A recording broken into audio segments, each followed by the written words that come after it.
Hello students, second year students का 13 lecture है। आज का आपका टॉपिक रहेगा भारत में विज्ञापन का इतिहास। इससे पहले जो आपका टॉपिक था वो था मुद्रण का इतिहास। तो अभी इसमें आपको बताया जा रहा है भारत में विज्ञापन का इतिहास। ठीक है, तो इसमें है प्राचीन काल से ही अन्य सभ्यताओं की तरह ही भारत में भी विज्ञापन का किसी न किसी रूप में अस्तित्व रहा है। तो यहाँ पर प्राचीन काल की एक छोटी सी डेफिनेशन है, उसे आप नोट कर लीजिए। प्राचीन भारत की परिभाषा, मानव के उदय मतलब कि मानव जब से धरती पर आया है, मानव के उदय होने से लेकर 10वीं सदी तक के भारत का इतिहास, मतलब कि मानव के उदय होने से लेकर जो 10वीं सदी तक का भारत का इतिहास रहा है उसे इन्होंने प्राचीन भारत का इतिहास कहा है। ठीक है, तो सेकंड जो आपका ये इसमें शब्द है सभ्यताओं, सभ्यताओं से आपका मीनिंग है सभ्यता से मनुष्य की भौतिक क्षेत्र मीन्स सांस्कारिक या लौकिक। ठीक है, भौतिक क्षेत्र की प्रगति सूचित होती है। सूचित मीन्स प्रगति मीन्स आगे बढ़ना, आगे की ओर बढ़ना, और सूचित मीन्स की इंफॉर्मेशन है ना।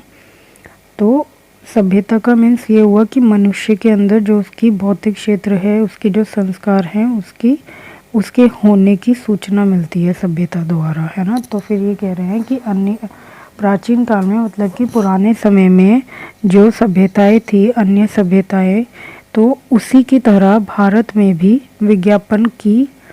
विज्ञापन का किसी न किसी रूप में अस्तित्व रहा है। अस्तित्व मीन्स यहाँ पर मौजूदगी हो गया, है ना, कि मौजूदगी या वजूद कह सकते हैं, रहा है।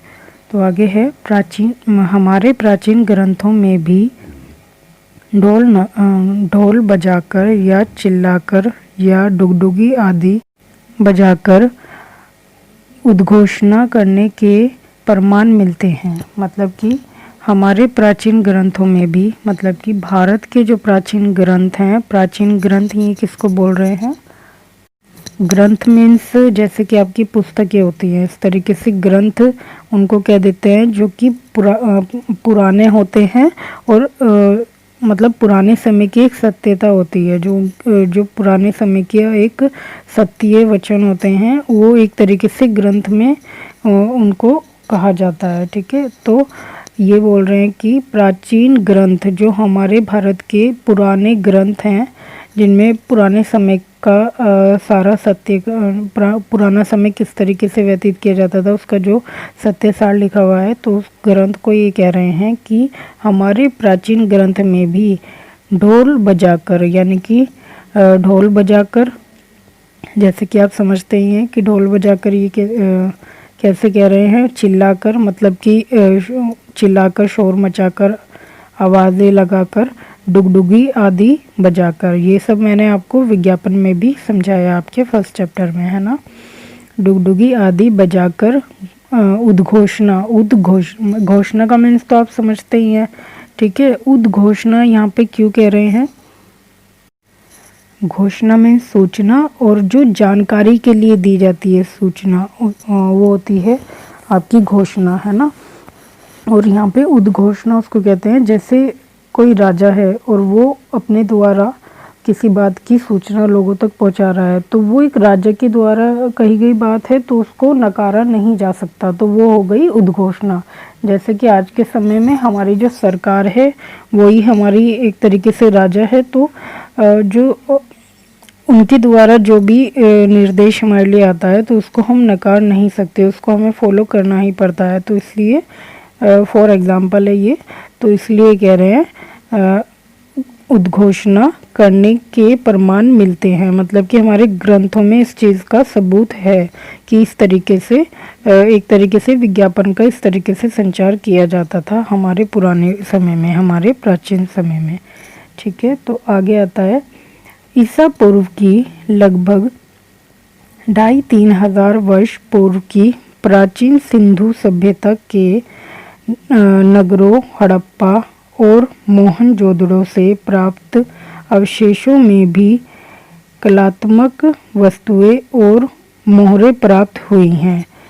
ठीक है, तो इसको आप ध्यान से समझना कि ईसा पूर्व ये किसको कह रहे हैं। मतलब कि जो पीछे का समय होता है उसको, मतलब एक ईशा हो गई, यदि एक ईशा होती है तो वो होते हैं आपके 100 वर्ष। ठीक है, तो फिर 1000 वर्ष, सॉरी यहाँ पे जो ईशा होती है वो 1000 हो गई और सदी होती है 100, है ना। तो ईशा पूर्व मीन्स आगे इन्होंने लिखा हुआ है कि लगभग 2500-3000 हजार वर्ष पूर्व। पूर्व मतलब से पहले का जो समय होता है, जो कि प्राचीन समय कहा गया है। ठीक है, तो उसमें जो सिंधु घाटी सभ्यता थी, देखो सिंधु घाटी सभ्यता मीन्स एक जो आपकी सिंधु घाटी जगह है, जो नदी यहाँ पे बहती थी, उसके आसपास का जो एरिया है वहाँ पे जो लोग रहते थे, उनकी जो सभ्यता थी, उनके रहने का ढंग, है ना, उनका खाने पीने का तरीका, ऑल ओवर जो उनकी सभ्यता थी उसके बारे में ये कह रहे हैं। और उसी के अंदर के जो नगर हैं, जैसे कि हड़प्पा और मोहनजोदड़ो, मतलब कि इनसे प्राप्त अवशेषों मीन्स निशानियाँ में भी कलात्मक मीन्स कला से युक्त, ठीक है, जैसे कि आप कहते हैं क्रिएटिव, आर्टिस्ट। तो ये होता है मतलब कलात्मक वस्तुएं और मोहरे यहाँ पे किसको कहा है। एक तो आप मोहर का अभी जो आप यूज़ करते हैं वो आप किसको कहते हैं कि जब हम कोई मोहर लगाते हैं किसी भी चीज़ की, तो मतलब किसी नाम की हो गई या सिग्नेचर्स की हो गई या किसी संस्था के नाम की हो गई, तो उन मोहरों को हम कहते हैं, या किसी विभाग के नाम की हो गई तो उनको हम कहते हैं मोहरे। लेकिन यहाँ पे मोहरों का मीन्स ये नहीं है, यहाँ पे मोहरों का मीन्स है बर्तन, मतलब कि पुराने बर्तन आदि, उनके मुंह, बर्तनों के मुंह मिल जाते थे बने हुए, मतलब कि, या फिर उनके पीछे का ऊपर का हिस्सा बना हुआ मिल जाता था, या फिर उनके नीचे का पार्ट बना हुआ मिल जाता था। बर्तनों की एक तरीके से कलाकृति, मतलब कि उनके चित्र आप कह सकते हैं। तो वस्तुएं, मतलब कि कलाकृति वस्तुएं और मोहरे प्राप्त हुई हैं।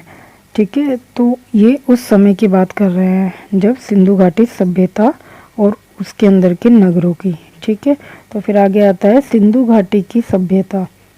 देखो वहाँ पे इन्होंने सिंधु सभ्यता लिखा हुआ है आपकी फर्स्ट पहले वाली लाइन में, फिर नीचे इन्होंने लिख दिया है सिंधु घाटी की सभ्यता।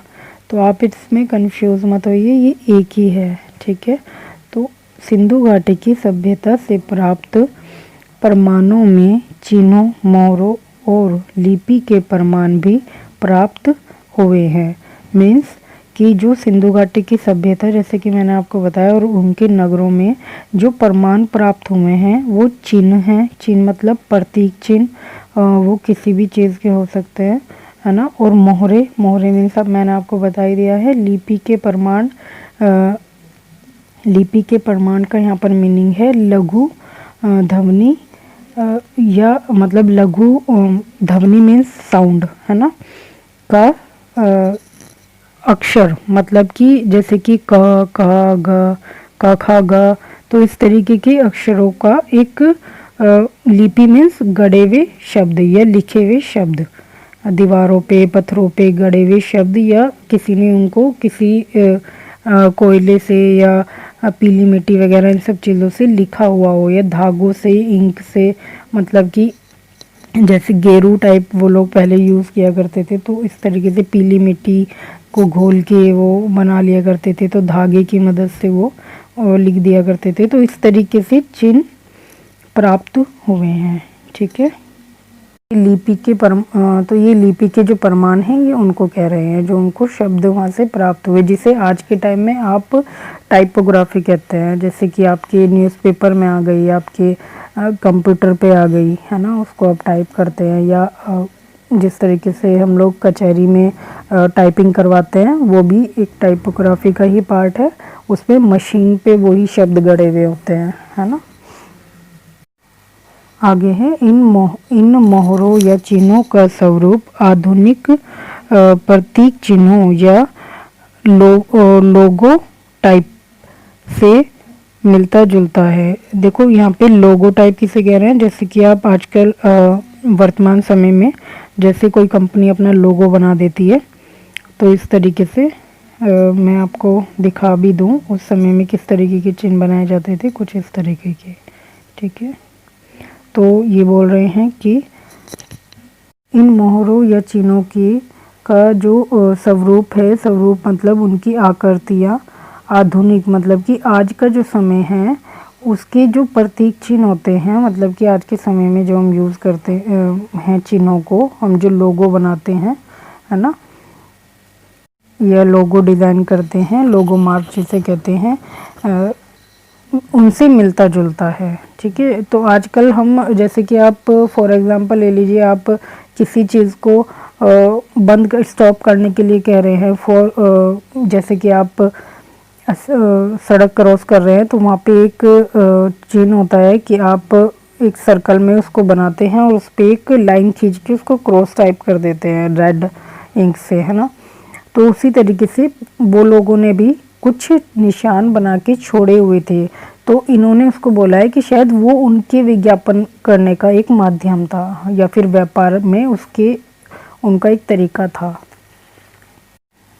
तो देखिए जैसे इसमें लिखा हुआ भी है, जो एक तरीके से व्यापारिक चिन्ह आदि के रूप में विज्ञापन का ही माध्यम रहा होगा। मतलब कि उस समय में भी जो एक तरीके से व्यापारिक चिन्ह मतलब कि बिजनेस के माध्यम से, बिजनेस के लिए आदि के रूप में विज्ञापन मतलब बिजनेस के लिए विज्ञापन की का ही माध्यम रहा होगा। मतलब एक द्वारा, माध्यम मीन्स द्वारा। अच्छा, यहाँ पर आपका जो ये है व्यापारिक चिन्ह, इसकी एक परिभाषा भी है, ये आप लिख लीजिए। परिभाषा है आपकी, व्यापारिक चिन्ह वह विशिष्ट चिन्ह जो व्यापारी अपने विशिष्ट उत्पादनों आदि पर अंकित करते हैं।